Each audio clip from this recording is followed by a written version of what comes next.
अरे खैर BJP president डालो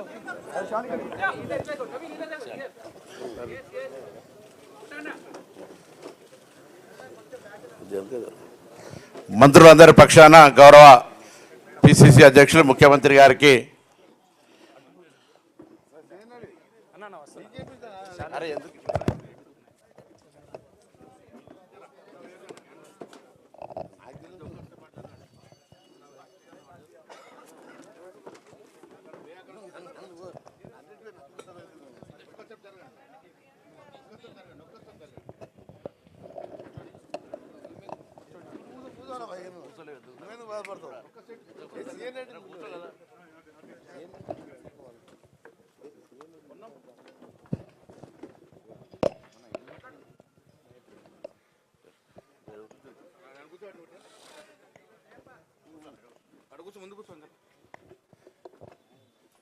జూబ్లీ హిల్స్ ఎన్నికల్లో కాంగ్రెస్ పార్టీ అభ్యర్థి గెలుపుకు సంబంధించి గౌరవ ముఖ్యమంత్రి గారికి, ప్రదేశ్ కాంగ్రెస్ అధ్యక్షులకి, ఉప ముఖ్యమంత్రి గారికి, మంత్రులందరి పక్షాన, అదేవిధంగా ఈ డివిజన్ వారిగా పనిచేసినటువంటి శాసనసభ్యులు, కార్పొరేషన్ చైర్మన్లు, కార్యకర్తలందరి పక్షాన వారి అందరికీ అభినందనలు తెలియజేస్తూ, అభ్యర్థి నవీన్ యాదవ్ గారు కూడా శుభాకాంక్షలు తెలియజేస్తూ, మరి గౌరవ పిసిసి అధ్యక్షులు 2 నిమిషాలు మాట్లాడాల్సిందిగా కోరుతాం. తర్వాత అందరికీ నమస్కారం. జూబ్లీస్ ఉప ఎన్నికల్లో కాంగ్రెస్ అభ్యర్థి నవీన్ యాదవ్ గారు అత్యధిక మెజార్టీతో గెలిపినందుకు వారికి అభినందనలు. ముఖ్యమంత్రి గారికి ప్రత్యేక ధన్యవాదములు. ముఖ్యమంత్రి గారు సరైన దిక్సూచితో ఒక మార్గాన్ని ఇచ్చి ఈ ఎన్నికల్లో కాంగ్రెస్ పార్టీ ఇస్తున్నటువంటి అభివృద్ధి, సంక్షేమం ప్రజలకు తీరుతెన్నుల్ని వివరించడంలో అక్కడ ఇన్ఛార్జ్ ఉన్నటువంటి మంత్రులందరూ, ఎమ్మెల్యేలు, ఎమ్మెల్సీలు, ఎంపీలంతా కూడా ఇంటింటికి వెళ్ళి మా సంక్షేమాన్ని చెప్పుకోగలిగినారు. డిప్యూటీ ముఖ్యమంత్రి బట్టి విక్రమార్క గారు, నేను ఎప్పటికప్పుడు ముఖ్యమంత్రి గారి సలహాల సూచనలతో కార్యక్రమాన్ని, సంక్షేమాన్ని ప్రజలకు చేరుతున్నట్టు తీరును వివరించడం జరిగింది. ఇవాళ ప్రజలు తెలంగాణ రాష్ట్రంలో 2 సంవత్సరాలుగా ప్రజాప్రభుత్వం నడుస్తున్నటువంటి కాంగ్రెస్ పార్టీ నాయకత్వం వహిస్తున్నటువంటి రేవంత్ రెడ్డి గారి పట్ల సానుకూలంగా ఉన్నారు, పాజిటివ్గా ఉన్నారు. మేమంతా కూడా మీరు ఇస్తున్నటువంటి అభివృద్ధి, సంక్షేమం పట్ల సంతృప్తిగా ఉన్నామన్నటువంటి సందేశాన్ని ఇవాళ జూబ్లీస్ జరిగినటువంటి ఎన్నికల ద్వారా తెలియజేయడం జరిగింది. మీ ద్వారా తెలంగాణ ప్రజలకి, ముఖ్యంగా జూబ్లీస్ ప్రజలకు ధన్యవాదాలు తెలియజేస్తూ, ఈ పాజిటివ్ వేవ్ భవిష్యత్తులో ఉంటుంది. మళ్ళీ 3 ఏళ్ల తర్వాత జరిగే ఎన్నికల్లో కూడా కాంగ్రెస్ పార్టీ 100కు పైగా సీట్లు గెలుచుకొని రేవంత్ రెడ్డి గారి నాయకత్వంలో మళ్ళీ కాంగ్రెస్ ప్రభుత్వం ఏర్పాటు చేస్తుంది. ఈ పాజిటివ్ పవనాలు రేపు వచ్చే జిహెచ్ఎంసీ మరియు లోకల్ బాడీ ఎన్నికల్లో కూడా కాంగ్రెస్ పార్టీ ప్రజలు ఆదరిస్తారని ఆశాభావం వ్యక్తం చేస్తూ ఉన్నాను. ధన్యవాదములు.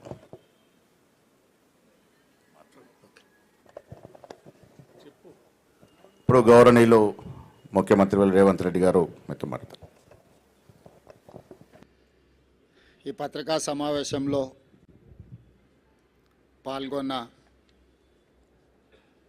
పిసిసి అధ్యక్షులు మిత్రులు మహేష్ కుమార్ గౌడ్ గారు, ఉప ముఖ్యమంత్రి వర్యులు మిత్రులు బట్టి విక్రమార్క గారు, సహచార మంత్రివర్గ సభ్యులు, నూతనంగా ఎన్నికైన జూబ్లీ హిల్స్ శాసనసభ్యులు యువమిత్రుడు నవీన్ యాదవ్ గారు, ఎన్నికల ప్రచారంలో పార్టీ బాధ్యతలు, ఈ గెలుపుకు ప్రధాన భూమిక పోషించిన పార్లమెంట్ సభ్యులు, శాసనమండలి సభ్యులు, శాసనసభ్యులు, వివిధ కార్పొరేషన్ల చైర్మన్లు, క్రియాశీలక కార్యకర్తలందరికీ మనస్ఫూర్తిగా అభినందనలు, కృతజ్ఞతలు తెలియజేస్తున్నాను. ఈ పత్రికా సమావేశం ద్వారా తెలంగాణ సమాజానికి, కాంగ్రెస్ పార్టీ కార్యకర్తలకు ఈ గెలుపులో మాకు అండగా నిలబడ్డందుకు మనస్ఫూర్తిగా వారికి ధన్యవాదాలు తెలియజేస్తూ ఈ గెలుపు మా బాధ్యతను మరింతగా పెంచింది. 2 సంవత్సరాలు పూర్తి చేసుకుంటున్న సందర్భంలో హైదరాబాదు నగరంలో సాధారణ ఎన్నికల్లో మాకు పెద్దగా సానుకూలమైన ఫలితాలు లేని సందర్భంలో ఇప్పుడు ప్రజలు అండగా నిలబడి కాంగ్రెస్ పార్టీని ఆశీర్వదించి తెలంగాణ రాష్ట్రాన్ని సంక్షేమంలో అభివృద్ధి కార్యాచరణలో ముందుకు వెళ్ళండి, బాధ్యతతో ఈ కార్యక్రమాలను నిర్వహించండి అని చెప్పి మమ్మల్ని ఆశీర్వదించడం జరిగింది. దీన్ని ప్రజల యొక్క ఆశీర్వాదంగా, దీన్ని ఒక బాధ్యతగా కాంగ్రెస్ పార్టీ నాడు స్వీకరించడం జరిగింది. ఎన్నికల్లో నెగ్గితే ఉప్పొంగిపోవడం, ఓడిపోతే కుంగిపోవడం అనేది కాంగ్రెస్ పార్టీకి తెలీదు. కాంగ్రెస్ పార్టీకి తెలిసిందల్లా ప్రతిపక్షంలో ఉంటే ప్రజా సమస్యల మీద పోరాటం చేయడం, ప్రభుత్వంలో ఉంటే ప్రజా సమస్యల్ని పరిష్కరించడానికి నిరంతరం ప్రయత్నం చేయడమే కాంగ్రెస్ పార్టీకి తెలుసు. అందుకే శతాబ్దం పైగా ప్రజల ఆశీర్వాదంతో మనుగడ సాధిస్తుంది కాంగ్రెస్ పార్టీ. అంటే ఈ సూత్రాన్ని తూచా తప్పకుండా పాటించడం వల్లనే ఎన్ని ఒడిదుడుకులు వచ్చినా, ఎన్ని గెలుపు ఓటములు వచ్చినా కాంగ్రెస్ పార్టీ ఇంకా ప్రజల మధ్యన మనుగడ సాధిస్తున్నది. అందుకే ఈనాడు జరిగిన జూబ్లీహిల్స్ ఉప ఎన్నికల సరళిని మీరందరూ గమనించారు.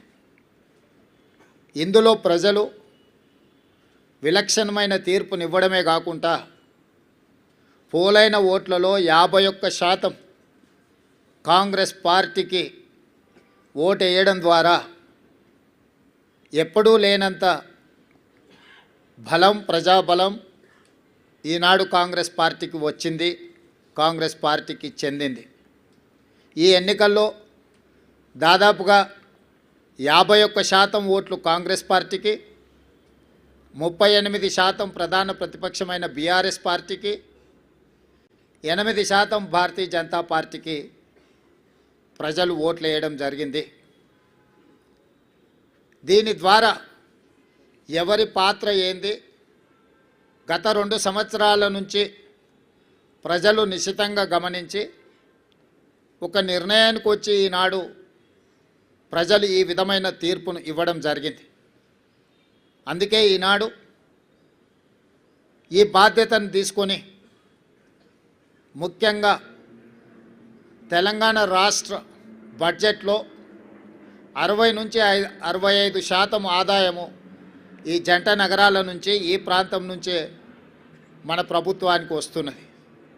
ఇక్కడ వస్తున్న ఆదాయాన్ని రాష్ట్రం నలుమూలల సంక్షేమం కోసం, అభివృద్ధి కోసం ఖర్చు పెడుతున్నాం.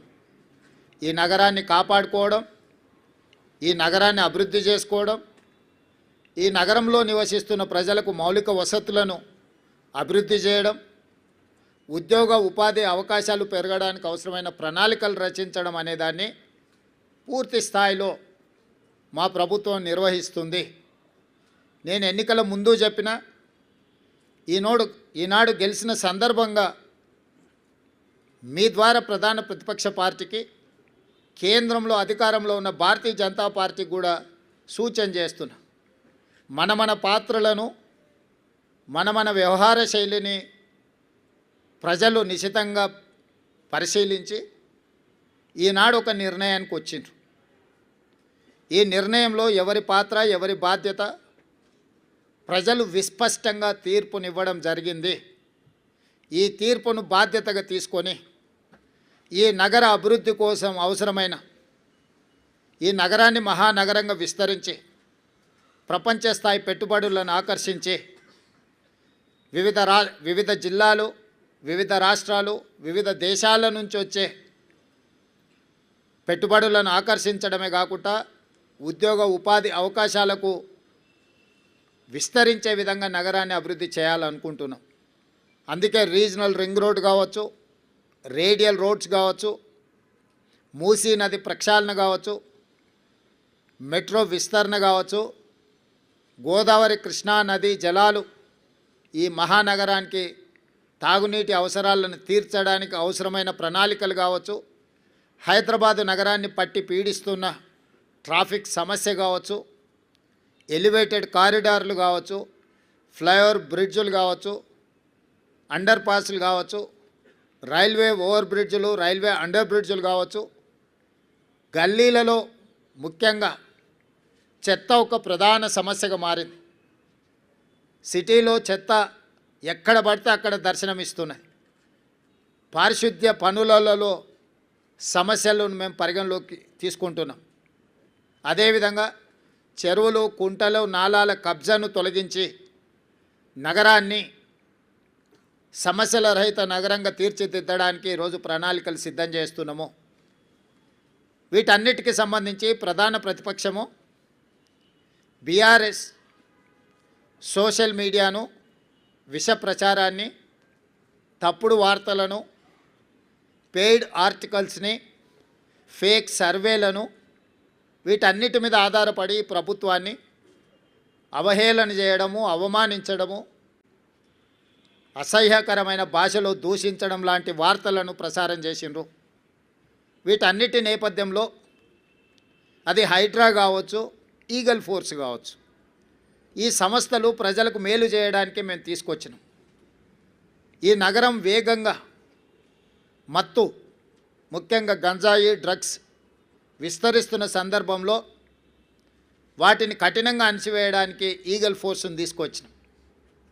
కబ్జాలను, చెరువులను, కుంటలను, నాలాలను అడ్డగోలుగా ఆక్రమించుకొని కబ్జాలకు పాల్పడుతుంటే వాటిని తొలగించడానికి హైడ్రాను తీసుకొచ్చినాం.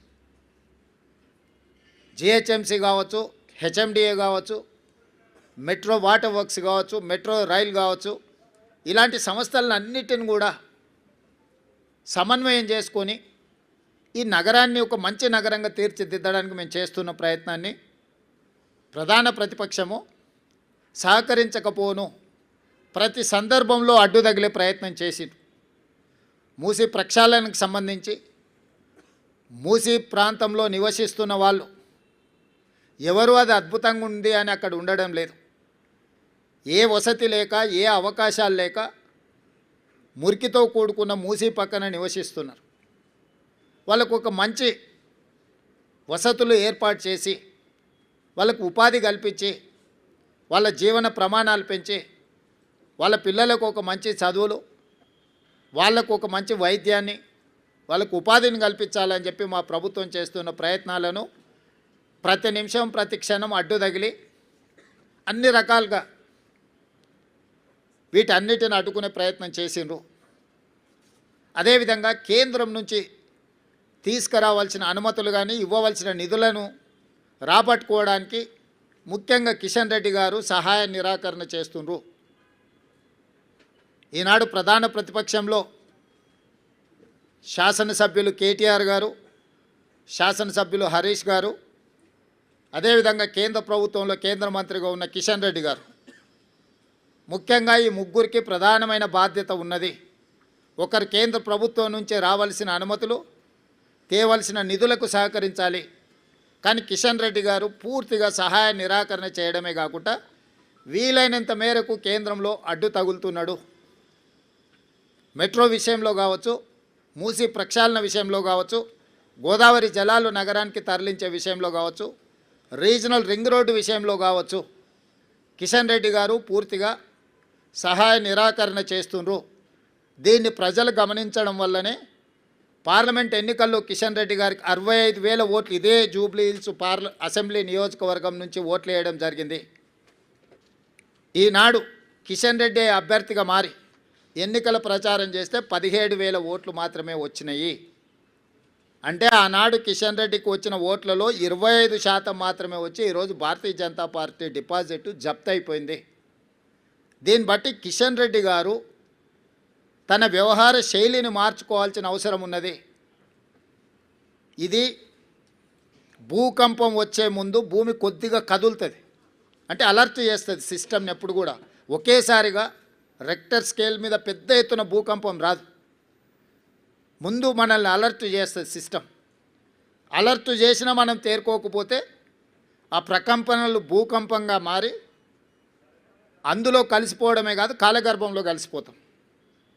భారతీయ జనతా పార్టీ ముఖ్యంగా కిషన్ రెడ్డి గారు మీ నాయకత్వంలో మిమ్మల్ని 2014, 2019, 2023 మూడు సార్లు బీజేపీని ప్రాంతం నుంచి గెలిపించడం జరిగింది. మొన్న జరిగిన మీ పార్లమెంట్ ఎన్నికల్లో మీకు 65,000 ఓట్లు వస్తే ఈనాడు మీరే అభ్యర్థిగా మారి ఎన్నికలు చేస్తే 17,000 ఓట్లు వచ్చి మీ డిపాజిట్ పోయింది. కాబట్టి ఈరోజు ప్రజలు, జంట నగరాలలో ప్రజలు మెట్రో విస్తరణ కోరుకుంటున్నారు, గోదావరి జలాలు రావాలనుకుంటున్నారు, మూసి ప్రక్షాళన జరగాలనుకుంటున్నారు, రీజనల్ రింగ్ రోడ్డు, రేడియల్ రోడ్స్తో పాటు తెలంగాణ రాష్ట్రానికి వచ్చే పెట్టుబడులను ఒత్తిడితో ఇతర రాష్ట్రాల కేంద్ర ప్రభుత్వం తీసుకెళ్తున్నప్పుడు మీరు అడ్డుకోకుండా ప్రేక్షక పాత్ర వహించిందని చెప్పి ఈ ప్రాంతంలో చదువుకున్న వాళ్ళు, పేదలందరూ ఆలోచన చేయబట్టి ఈరోజు బీజేపీకి పరిస్థితి దాపురించింది. ఈ ఫలితాల తర్వాత కిషన్ రెడ్డి గారు తన వ్యవహార శైలిని మార్చుకొని తెలంగాణ రాష్ట్ర ప్రభుత్వంతో సహకరించి తెలంగాణ ప్రజల యొక్క అభివృద్ధి, ముఖ్యంగా ఈ మహానగర అభివృద్ధి కోసం సహకరించాల్సిందిగా వారికి విజ్ఞప్తి చేస్తున్నా. ఇది భూకంపం ముందు జరిగిన చిన్న ప్రకంపన మాత్రమే భారతీయ జనతా పార్టీకి. ఈ ఇండికేషన్ కిషన్ రెడ్డి గారు అర్థం చేసుకుంటే భవిష్యత్తులో వారి యొక్క రాజకీయ పరిస్థితి కాస్తైనా మెరుగ్గా ఉంటుంది. కాబట్టి వారు ఈ ఫలితాలను విశ్లేషించుకొని ముందుకు రావాల్సిందిగా, కాంగ్రెస్ పార్టీ ఎన్నికలు వచ్చినప్పుడే రాజకీయాలు మాట్లాడుతుంది, మిగతా సమయంలో రాజకీయాల జోలికి వెళ్ళాం, రాజకీయ విమర్శలు చేయము, సంక్షేమము అభివృద్ధిని రెండు కళ్ళలాగా భావించి ముందుకు వెళ్ళాలనుకుంటున్నాం. కిషన్ రెడ్డి గారు, తెలంగాణ రాష్ట్ర ముఖ్యమంత్రిగా మిమ్మల్ని సాదరంగా ఆహ్వానిస్తున్న సచివాలయానికి రండి. కేంద్రంలో మన పెండింగ్ ఉన్న ప్రాజెక్టుల విషయంలో మనం చర్చించుకుందాం. మేము ఎన్నిసార్లు మీటింగ్ పెట్టినా రాలేదు. నేను మా ఉప ముఖ్యమంత్రి గారికి సూచన చేసి ఢిల్లీలో కూడా పెడితే కిషన్ రెడ్డి గారు రాలేదు. ఇప్పుడు మళ్ళీ డిసెంబర్ 1 నుంచి పార్లమెంట్ సమావేశాలు రాబోతున్నాయి కాబట్టి ఉప ముఖ్యమంత్రి గారికి నేను వేదిక మీద నుంచి సూచన చేస్తున్నా. కేంద్ర ప్రభుత్వం దగ్గర అనుమతుల కోసం ఎదురు చూస్తున్న మన ప్రాజెక్టులు, మనకు ఇవ్వవలసిన నిధుల విషయంలో అందరు పార్లమెంట్ సభ్యులను, లోక్సభ, రాజ్యసభ సభ్యులతో పాటు కేంద్రంలో మంత్రులుగా ఆటోమేటిక్గా వాళ్ళు ఉంటారు కాబట్టి వాళ్ళతోనే ఒక సమీక్ష, మన చీఫ్ సెక్రటరీ, మన అధికారులతోనే ఒక సమీక్ష పెట్టి ఒక నివేదిక రూపంలో వాళ్ళకి ఇవ్వవలసిందిగా ఉప ముఖ్యమంత్రి బట్టి విక్రమార్క గారికి నేను సూచన చేస్తున్నా. ఎందుకంటే ఆ నివేదిక చేతిలో ఉంటే మన రాజ్యసభ ఎంపీలు, లోక్సభ ఎంపీలు అవకాశం వచ్చినప్పుడు పార్లమెంట్లో మాట్లాడడమే కాకుండా కేంద్ర మంత్రుల దగ్గరికి వెళ్ళి మా ఈ ప్రాజెక్టులు పెండింగ్ ఉన్నాయి, అనుమతి ఇవ్వండి అని అడగడానికి, విజ్ఞప్తి చేయడానికి, తెలంగాణ రాష్ట్ర అభివృద్ధికి అవసరమైన ప్రణాళికలు రచించుకోవడానికి అవకాశం ఉంటుంది. కాబట్టి డిసెంబర్ 1 నుంచి పార్లమెంట్ సమావేశాలు రాబోతున్నాయి కాబట్టి ఈలోగానే ముందస్తుగా సమాచారం ఇచ్చి బండి సంజయ్ గారికి, కిషన్ రెడ్డి గారికి, బీజేపీ ఎంపీలకు, బీఆర్ఎస్ రాజ్యసభ ఎంపీలకు, మన ఎంపీలందరికీ కూడా ఒక power point presentation with officers వాళ్ళకు ఒక అవగాహన కల్పించి పూర్తి స్థాయిలో ఆ ప్రయత్నం చేయాల్సిందిగా వారికి నేను సూచన చేస్తున్నా. ఇక రెండవది బీఆర్ఎస్ ప్రధాన ప్రతిపక్షం. నేను శాసనసభ్యులు హరీష్ అండ్ కేటీఆర్కు ఒక సూచన చేయదలుచుకున్నా. హరీష్ రావు గారు, మీ అసూయను కొంచెం తగ్గించుకోండి. కేటీఆర్, నీ అహంకారాన్ని కొద్దిగా తగ్గించుకో. మీ వయసు నాకంటే తక్కువే. ఇంకా చాలా రోజులు మనం రాజకీయాలలో కొనసాగాల్సిన అవసరం ఉన్నది. అధికారం అనేది ఎవరికీ శాశ్వతం కాదు. అధికారం అనేది వారసత్వ సంపద కాదు. మన తాతలు ముత్తాతల నుంచి వచ్చిన సంపద అయితే అది మనకే చెందుతుంది. మనకు కూడా ఇంట్లో ఆడపిల్లలు వచ్చి వాటా అడిగితే ఎన్టీ రామారావు గారు తీసుకొచ్చిన ఆడపిల్లలకు కూడా ఆస్తిలో సమాన హక్కు కల్పించిన తర్వాత దాంట్లో ఆడపిల్లలు కూడా వాటా అడుగుతారు. అది కూడా పూర్తిగా మనకు రాదు. ఈరోజు తెలంగాణ ప్రజలు స్పష్టంగా 2023 శాసనసభ ఎన్నికల్లో చంద్రశేఖరరావు గారే కాలుకు బల్పం కట్టుకొని తెలంగాణ నలుమూలలు తిరిగినప్పుడు మేమందరం కలిసి సిఎల్పి నాయకుడిగా బట్టి విక్రమార్క గారు, పిసిసి ప్రెసిడెంట్గా నేను, ఉత్తమ్ కుమార్ రెడ్డి గారు, కోమటిరెడ్డి గారు, ఇక్కడ వేదిక మీద ఉన్న పెద్దలందరూ, పొంగులేటి శ్రీనివాసరెడ్డి గారు, ప్రతి ఒక్కరి సహకారం తీసుకొని మేము తెలంగాణ నలుమూలల మేమందరం కలిసి ఒక ప్రయత్నం చేసినాం. ప్రజలు స్పష్టమైన తీర్పిచ్చి 65 సీట్లు మాకు మా పక్షాలకు, అదేవిధంగా 39 సీట్లు మీకు ఇవ్వడం జరిగింది. 39.5% ఓట్లు మాకిస్తే 37% ఓట్లు మీకు ఇచ్చారు. 8 సీట్లు బీజేపీకి ఇచ్చారు, 7 సీట్లు ఎంఐఎంకి ఇచ్చారు. ఇదొక ప్రణాళిక. సరిగ్గా 6 నెలలు తిరిగే లోపల పార్లమెంట్ ఎన్నికలు జరిగినాయి. పార్లమెంట్ ఎన్నికల్లో మా 39.5% ఓటు కాస్త 41%కి పెరిగింది. 8 పార్లమెంట్ సీట్లు మాకు ఇచ్చిండ్రు, 35% ఓట్లతోటి 8 పార్లమెంట్ సీట్లు బీజేపీకి ఇచ్చిండ్రు, 1 సీటు ఎంఐఎంకి ఇచ్చిండ్రు.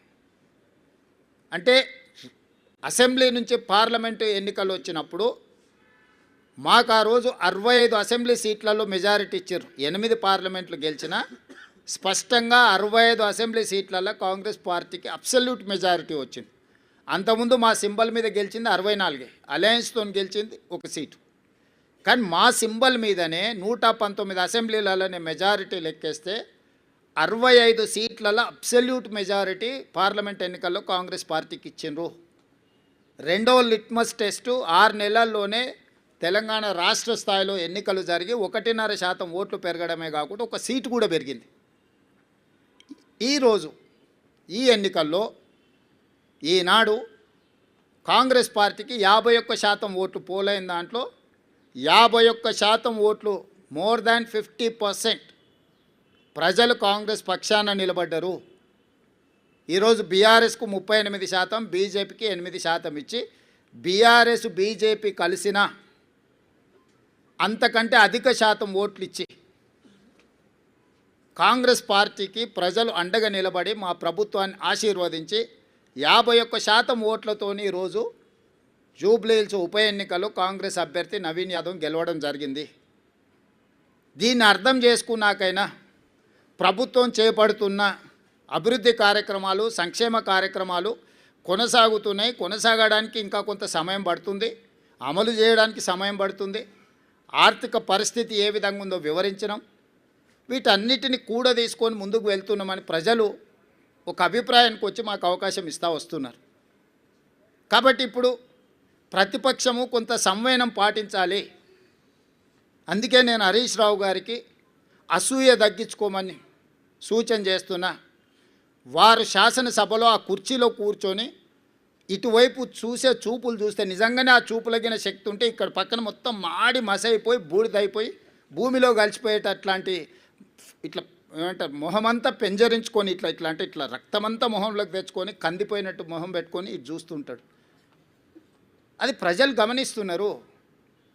కేటీఆర్ గారు అహంకారం, అధికారం పోయినా ఈయన అసూయ పోలేదు, ఆయనకు అహంకారం పోలేదు.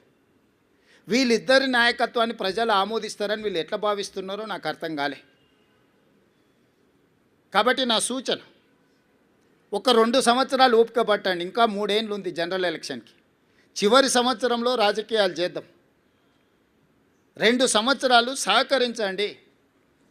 ప్రతిపక్షంగా మీరు సూచన చేయండి, సమస్యల్ని లేవనెత్తండి, ప్రభుత్వానికి విజ్ఞప్తి చేయండి, అవసరం అనుకుంటే నిరసన తెలపండి, ధర్నా చేయండి. ప్రజా సమస్యల మీద మాకు అభ్యంతరం లేదు, మేము అనుమతులు ఇస్తున్నాము. చట్టసభలలో చర్చలు చేయండి, ప్రభుత్వాన్ని ప్రశ్నించండి. తప్పుడు ప్రచారము, నువ్వు డబ్బులు ఇచ్చి పెట్టుకున్న సోషల్ మీడియా నువ్వు చెప్పిందే రాస్తాడు, నువ్వు చెప్పిందే రాసి నువ్వే చదివిది నిజం అనుకొని భ్రమలకు లోనై ఫేక్ ప్రతిదీ. నవీన్ యాదవ్ ఇట్లా మాట్లాడిండు, లేకపోతే బట్టి విక్రమార్క గారు ఆ విధంగా అన్నాడు. అంటే ఫేక్ న్యూస్ నువ్వే క్రియేట్ చేసి ఆ ఫేక్ న్యూస్ నువ్వే నమ్మి నువ్వే కొద్దిమందికి సర్వేల పేరు మీద నగదిచ్చి మనందరం ఇక్కడనే ఉన్నాము. ప్రతి ఒక్కరికి ఇంకొకరు తెలిసిన వాళ్ళే ఉంటారు. నాకు ప్రత్యక్షంగా తెలియకపోతే అమర్ గారికి తెలుస్తుంది, ఆ సర్వే చేసిన ఆయన వెనకాల ఎవరున్నారు ఏమున్నారు అని. వారిని అడిగితే నాకు చెప్పడా, వారిని అడిగి నిన్న మొన్న జరిగిన సర్వేలు అన్నీ కూడా నేను మీట్ ది ప్రెస్ రోజు కూడా మీకు అందరికి చెప్పిన. సరే వాళ్ళు ఎన్నికల్లో నెగ్గడానికి ఏదో ఇట్లాంటి ప్రయత్నాలు చేస్తారే, మీ విశ్వసనీయత పోగొట్టుకోకండి, వాటిని ప్రసారం చేసి అని చెప్పి ఛానల్స్ అండ్ పేపర్స్ కూడా నేను రిక్వెస్ట్ చేసిన. ఇప్పుడు నిజాలు తెలిసినాయి కదా, నేను ఆ రోజు కూడా చెప్పిన.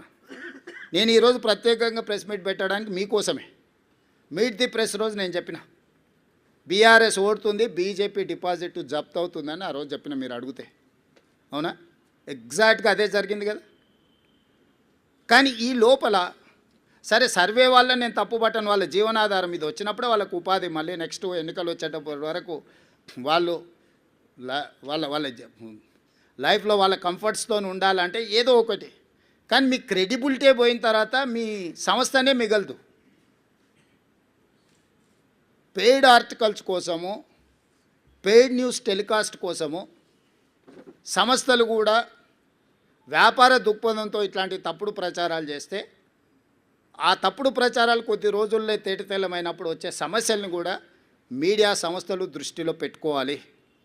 అంతెందుకు ఈరోజు ఉదయం 3వ రౌండ్లో మాకు 3500 మెజారిటీ వస్తే 3వ రౌండ్లో బీఆర్ఎస్కు 211 ఓట్ల మెజారిటీ వచ్చింది. ఇంకా బీఆర్ఎస్ హవా మొదలైపోయిందని చెప్పి పెద్ద ఛానల్స్ పెద్ద పెద్ద బ్రేకింగ్, నేను టీవీ పగిలిపోతుందేమో అనుకున్నా, ఎర్ర ఇట్లా ఊగిపోతుంటేదో అయినట్టే ఉందని. తప్పు ఆ సమాచారం అంటే దబాయిస్తున్నారు ఉల్టారే, మాకు తెలుసా మీకు తెలుసా, మా వాడు లోపల నుంచి పంపిస్తుండని. అంటే ఫలితాలు ఒక పక్కన స్పష్టంగా మొదటి విడత, రెండో విడత, మూడో విడత ఎంతో కొంత కాంగ్రెస్కి అనుకూలంగా ఉన్నప్పుడు కూడా ఇంకా బీఆర్ఎస్ను బతికించాలని ఆ ఛానల్స్ యొక్క ఉత్సాహం అయితే నాకు అర్థం కాలేదు. దయచేసి మిగతా రాష్ట్రంలాగా ఛానల్స్ను కనిపించకుండా చేయాలంటే ఒక నిమిషం పని. పక్క రాష్ట్రంలో కొన్ని ఛానల్స్ లేనే లేవు, అంతో ఇంతో ఇక్కడ ఉన్నాయి. మేము మాకు వ్యతిరేకంగా మీరు వేసినా కూడా ఏమనుకుంటా సరే నడుస్తుందని. కానీ వాస్తవాలు ఒక పక్కన ఎన్నికల కమిషన్ ఇస్తున్న ఫలితాలను కాదని టీవీ ఛానల్స్ ఫలితాలను ఇస్తే ఎట్లా? మీరే ఎన్నికల్ని నిర్వహిస్తారు, మీరే ఎన్నికల ఫలితాలు ప్రకటిస్తారు, మీరే అభ్యర్థులను కూడా గెలిపించి సర్టిఫికేట్ ఇస్తారా అండి? నిన్నగాక మన కామారెడ్డిలో ఒక అమ్మాయి ఎవరో పోయారట, నా కలెక్టర్ వచ్చింది పోస్టింగ్ అని వాళ్ళ ఇంటి వాళ్ళని బ్లఫ్ చేయడానికి. అట్లా మీరేమైనా అభ్యర్థిని అసెంబ్లీకి పంపిస్తారా అండి సర్టిఫికేట్ ఇచ్చి టీవీ ఛానల్స్ వాళ్ళు పేపర్లో? దయచేసి మీ విశ్వసనీయత పోగొట్టుకోకండి. మీకు మా పట్ల వ్యతిరేకత ఉంటే ఇంకో రూపంలో ఏదైనా చూపించండి. మీ యజమానులకు ఏదైనా వ్యాపారాలకు సంబంధించిన అంశాలు ఏమైనా ఉంటే అది ఇంకో దగ్గర చూసుకోండి. కానీ ఈ ఛానల్స్లలో మరీ ఇంత బరితెగింపు, అడ్డగోలుతనము, ఆ పార్టీల కంటే ముందే ఆ పార్టీ వాళ్ళని వచ్చి క్లెయిమ్ చేయాలి. కనీసం మాకు 3వ రౌండ్లో మెజారిటీ వచ్చింది, ఇక మా హవా జరుగుతుంది, అదే ఏంటి పర్వాలేదు. వాళ్ళ తరఫున మీరే ఒకాలతో పుచ్చుకొని మీరే అడ్డగోలు వేసేసి 3569 ఓట్లు ఎన్నో 3వ రౌండ్లో, ఓన్లీ 1 రౌండ్లో 3000 చిల్లర నాకు మెజారిటీ ఉంటే మీరు 211 ఓట్లు మెజారిటీ ఉంది అని చెప్పి బీఆర్ఎస్కు మెజారిటీ ఉంది, ప్రభంజనం మొదలైందని మీరు ఇట్లాంటి విధానము ఇది తెలంగాణ రాష్ట్రానికి మంచిది కాదు. దయచేసి ఈ ఫలితాలు విశ్లేషణలు మీరందరూ చెయ్యండి. 2023 డిసెంబర్ ఫలితాలు 39.5% ఇస్తే 2024 పార్లమెంట్ ఎన్నికలు 41% ఓట్లు ఇస్తే 2025 నవంబర్ ఉప ఎన్నికలు 51% ఓట్లను కాంగ్రెస్ పార్టీకి ఇవ్వడం జరిగింది. ఈనాడు సమిష్టిగా బూత్ స్థాయి కార్యకర్త నుంచి పీసీసీ అధ్యక్షుడు వరకు, వార్డు మెంబర్ నుంచి ముఖ్యమంత్రి వరకు కాంగ్రెస్ పార్టీ శ్రేణులంతా ఒక్క తాటి మీద నిలబడి ఈ జూబ్లీహిల్స్ ఎన్నికల్ని ప్రతిష్టాత్మకంగా తీసుకోవడంతో ఈ ఎన్నికల్లో నెగ్గడం జరిగింది. కాంగ్రెస్ మొత్తం ఒక్క తాటి మీద ఉన్నప్పుడు ఎవరి తాత కూడా కాంగ్రెస్ పార్టీని ఓడించలేడు. ఇది మళ్ళోసారి నిరూపితమైంది. మీ అందరు సహకరించినందుకు, ఓటర్ మహాశయులు ఆశీర్వదించినందుకు, మీడియా మిత్రులకు, ఓటర్ మహాశయులకు సహకరించి మద్దతు ఇచ్చిన ఎంఐఎం పార్టీకి, ముఖ్యంగా సిపిఐ, సిపిఎం, కోదండరాం సార్, ఇతర సంఘాలు, రాజకీయ పార్టీలు అన్నీ మాకు సహకరించినందుకు వాళ్ళందరికీ మనస్ఫూర్తిగా कृतज्ञतలు తెలియజేస్తున్నాం. खासकर इस बाई इलेक्शन चुनाव में एमआईएम हम साथ हमारे लिए कांग्रेस पार्टी को मदद देकर इस चुनाव में ये जीत हासिल करने के लिए जो मदद किया, एमआईएम सदर असदुद्दीन ओवैसी, उनके भाई अकबरुद्दीन ओवैसी को कांग्रेस पार्टी के तरफ से, हमारे कांग्रेस कार्यकर्ता के ओर से हम धन्यवाद बोलना चाहता है। आने वाले दिनों में भी हम सबको साथ लेकर तेलंगाना तरक्की के लिए हम कोशिश करेंगे, इसमें हम कामयाब हो जाएंगे।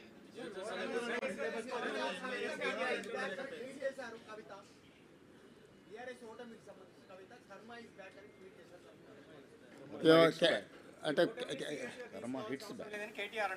అది కేటీఆర్ అడిగితే కరెక్ట్గా సమాధానం చెప్తాను. మిత్రపక్షంగా లేదు ఇక్కడ మీ కాంగ్రెస్ నేతలే ఎంఐఎం బీజేపీ బి టీం అంటున్నారు. ఇక్కడ మిత్రపక్షం బి టీమా మిత్రపక్షమా? ఇక్కడ మిత్రపక్షం ఉంది, బీహార్లో మిత్రపక్షం లేదు. అసలు కాంగ్రెస్ ఓవరాల్ పాలసీ ఏంటి? భారతదేశము రాష్ట్రాల సమీకరణ తెలుసు కదా. ఏ రాష్ట్రంలో ఆ రాష్ట్రంలో ఉండే నైసర్గిక పరిస్థితులను బట్టి, అక్కడ వాతావరణాన్ని బట్టి అక్కడ పంటలు పండుతాయి, అంతేనా? అదే జాతీయ పార్టీ కానీ యూనియన్ ఆఫ్ స్టేట్స్ ఇది. జాతీయ పార్టీ కూడా ప్రతి రాష్ట్రానికి ఒక పీసీసీ అధ్యక్షుడిని ఎందుకు వేస్తున్నారు? ఒకే అధ్యక్షుడు జాతీయ స్థాయిలో ఉంటే సరిపోతుంది కదా. ఏ రాష్ట్రాలకు ఆ రాష్ట్రాలకు ఆ స్థానిక పరిస్థితులను బట్టి నిర్ణయాలు తీసుకోవడానికి వెసులుబాటు కాంగ్రెస్ పార్టీ కల్పిస్తుంది. ఆ వెసులుబాటులో భాగంగానే తెలంగాణ రాష్ట్రంలో కాంగ్రెస్ పార్టీ నిర్ణయాలు తీసుకున్నది. మాకు కలిసి వచ్చినందుకు ఎంఐఎంకు మేము ధన్యవాదాలు తెలియజేస్తున్నాం.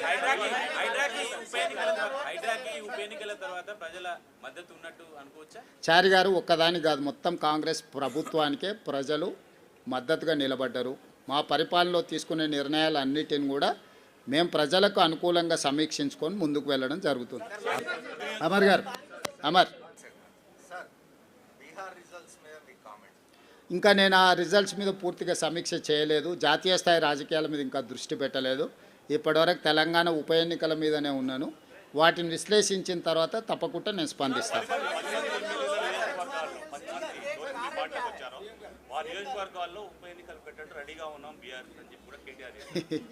ఇక ఇప్పటి దగ్గర నేను అదే చెప్పిన, మళ్ళా అదే మాటలు మాట్లాడుతున్నాడు. కాబట్టి ఇవన్నీ నేను అందుకే చెప్తున్నా, నేను సూచన చేస్తున్నా. తెలంగాణ మంచి కోసం, వాళ్ళ భవిష్యత్తు కోసం ఇద్దరికి సూచన చేస్తున్నా. ఒక ఆయన అసూయ, రెండవ ఆయన అహంకారాన్ని తగ్గించుకోవాలి. పాతకాలంలో చెప్పారు, కింద పడ్డా కూడా పైకాలు నాదే అన్నాడంటే వెనకటికోడు. కాబట్టి ఏది ఎట్లొస్తే అది అట్లా వస్తుంది. ఇప్పుడు అది ఆయన చేతులు లేదు, నా చేతులు లేదు, స్పీకర్ గారి చేతిలో ఉంది, సుప్రీంకోర్టు చేతుల్లో ఉంది. అది వచ్చినప్పుడు వస్తుంది. ప్రజలు ఇచ్చే తీర్పు తప్పకుండా ఇస్తారు.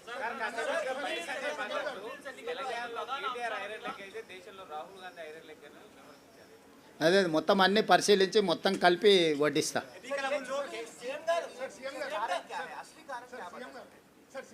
सरकार जो काम कर रहा है, सरकार को आशीर्वाद देने के लिए लोग आगे आए, बहुत सारे दिए, एक चीज़ नहीं है. हम पीछे से रेशन कार्ड और फाइन राइस, इंदिरा इंड्लू जो भी बोल रहे हैं ना, इसके साथ साथ हम कितने एम्प्लॉयमेंट क्रिएट किए, लॉ एंड ऑर्डर कितना कंट्रोल किए, ड्रग्स एंड गांजाई कितना हम लोग कंट्रोल किए. इस बार बारिश कितने आए आप देखे ना. इससे पहले 10 सेंटीमीटर बारिश है तो पूरा शहर डूबते थे. इस बार 40 सेंटीमीटर 50 सेंटीमीटर बारिश आए तो भी कोई भी एक कॉलोनी, एक बस्ती पानी में नहीं डूबा. लोग देख रहे हैं, मूसी में किसी को तकलीफ नहीं आया. इस बार पहली बार तेलंगाना हासिल करने के बाद 12 साल में बहुत बड़ा बारिश आए थे, क्लाउड बस्ट हुए थे. मगर इस बार हम जो तरीका से जो काम किए, शहर के लोग लॉ एंड ऑर्डर कंट्रोल है, हम ड्रग्स कंट्रोल किए, बारिश में जो फ्लड्स है फ्लड्स को हम कंट्रोल किए, हर किसी को नौकरी देने के लिए कोशिश कर रहे हैं. और आगे डेवलपमेंट के लिए भी हम लोग जो एक्शन प्लान है, December 8th and 9th we are going to dedicate our Telangana Rising 2047 vision document. तो हम लोग आगे आने वाले दिनों में, मैं पहले से एक ही बात कहा, 2004 से 2014 तक हम लोग जो काम किए 10 साल, उसके बाद 10 साल BRS ने काम किया. आज आने वाले 10 साल हम लोग काम करने वाले. 4 to 14 जो रुक गए, in continuation of that development we are going to take policy decisions. Thank you.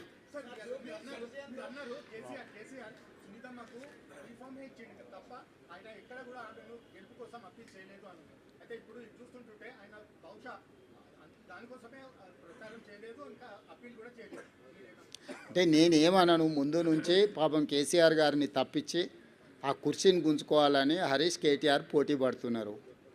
So ఒకసారి వాళ్ళకి అవకాశం ఇస్తే వాళ్ళ పరిస్థితి ఏదో వాళ్ళకి అర్థం కావాలని కేసీఆర్ గారు మౌనంగా ఉన్నారని నేను అనుకుంటున్నా. కేసీఆర్ గారు క్రియాశీలక రాజకీయాలలో లేరు, వారి ఆరోగ్యం కూడా అంతంతగానే ఉంది.